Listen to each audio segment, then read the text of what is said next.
ফল্গু নদী যেমন ভেতরে তার জলপ্রবাহ, কেউ কেউ আছে বাইরে না কাঁদলেও অন্তরে তারা কাঁদে গোবিন্দের জন্য। এই কান্নাটা আরো গভীর, আরো গভীর।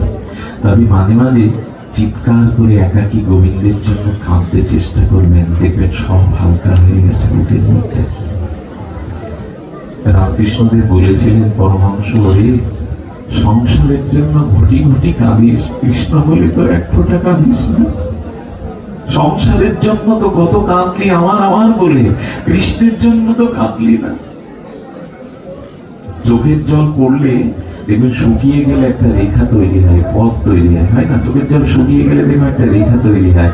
আমার মনে হয় গোবিন্দ যেন বললেন যে তোমার অনন্ত জন্মের সব ধুয়ে ফেলেছো, পথ রচনা করেছো, ওই পথ দিয়ে আমি তোমার কাছে আসবো, তোমার হৃদয় ওই পথ নিয়ে আসবো তোমার কাছে। নন্দ বাবা বললেন, উদ্ধব